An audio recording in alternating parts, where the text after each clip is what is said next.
Shalom Ubracha, on a pu étudier aujourd'hui donc la Gemara dans Yevamot Dalet Amud Bet qui nous a rapporté donc la nécessité pourquoi la Torah a eu besoin de donner deux psukim concernant le Issour de Sha'atnez, une fois lo Ya'ale Alecha, une fois lo Tilbash.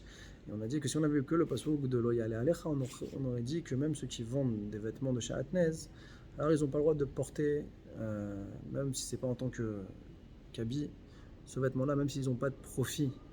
Comme ça, il disait Rashi, que même s'ils n'ont pas de mitkavnim, la anat chimoum, alors ça aurait été interdit. Maintenant que la Torah a dit l'otilbash, c'est que derrière les vichans que ça devient interdit. Sur ça, le Tosfot Yeshenim, il dit que ici, il faut comprendre que les mochreksut, ils auraient eu aucune anaa. Même s'ils avaient eu aucune anaa, ça aurait été interdit. Et après, donc ça rentre dans la définition de davar chez nos mitkaven, que c'est assour. Et comme ça aussi le Rajba, il va dans le sens du Tosfot Yeshenim, comme il dit à la fin, il dit il faut dire que les mochetsut, même s'ils n'ont pas eu d'ana du tout, alors ça aurait été interdit s'il n'y avait eu que le pasuk de lo ya'ale alecha. Donc comment c'est possible qu'il n'y ait pas du tout de ana? Alors il dit comme si par exemple on est en période d'été, qu'on se trouve en plein soleil, où là on n'a pas d'ana, au contraire, ça pourrait même s'appeler un tsahar pour la personne. Tosfot, dans Kaftet Amud Bet, a ramené aussi cette condition que lui, Rabbi Shimon, permet pour les mochreksut, les vendeurs de Sha'atnez, de porter les vêtements. Simplement, il ne faut pas qu'ils aient la kavana d'avoir un profit. D'accord? Quand par exemple, si on est sous la pluie, il ne faut pas que ce soit pour être une protection pour eux, qu'ils en profitent, ou alors que ça les protège du soleil si on est en période d'été. On a vu ensuite le Kovetz Shiurim, qui a fait la grande nuance qu'il y a entre les mitzvot, où on voit que par moment, la Torah, ce qui est important pour elle, c'est le derrière, c'est le cheminement de la mitzvah, comme par exemple le Tkiat Shofar. Si on sonne du shofar, mais en tant que note musicale, alors on n'a pas accompli la mitzvah de la Torah, même si au final les sonneries sont les sonneries que la Torah réclame.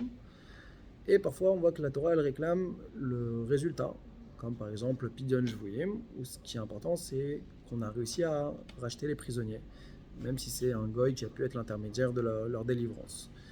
Eh bien, il nous a expliqué que la même chose existe donc, par rapport au Issourim, que si jamais le Issour a été fait, mais avec un derrière qui il n'y a pas eu de kavana, alors comme par exemple les melachot de Shabbat, eh bien, on ne va pas rattacher le Issour à la personne. Donc ça, c'est le grand yesod qu'il a pu donner. Par contre, il y a des Issourim, comme les Issourés de Chelev Va'arayot, où le cheminement ne nous intéresse pas. C'est pas ça que la Torah elle condamne. La Torah condamne le résultat.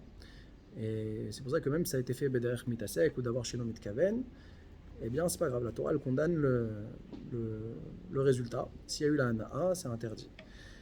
Ça c'était pour les mitzvot. Et il a sorti un chidouche que même dans les Issourés Hana'a, alors il y a deux types d'Hana qui vont être différentes. Il y a la Hana'a comme par exemple Chelev Va'arayot, où là, comme on a expliqué, c'est la conséquence qui est interdite, même si on est dans Shum Kaven, c'est assour.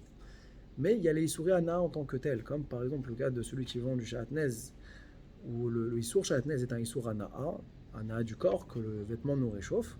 Alors là, il donne le Chidouche Atsum qu'il faut marquer une différence en disant que même si on est Beder Psikreché, que c'est sûr qu'il va y avoir cette Hana là, étant donné qu'on est dans Davar chez le Midkaven, eh ben, ce serait une chose permise. D'accord? Il fait une distinction entre la Achila et par exemple le djinn de profiter du Ekdesh, où cette Hana-là n'a pas la même valeur que la Hana qui est liée à l'Hana de la consommation de la Achila comme du Chelev ou bien des relations interdites. Et comme ça conclut aussi donc, le Advun de Horaïta, que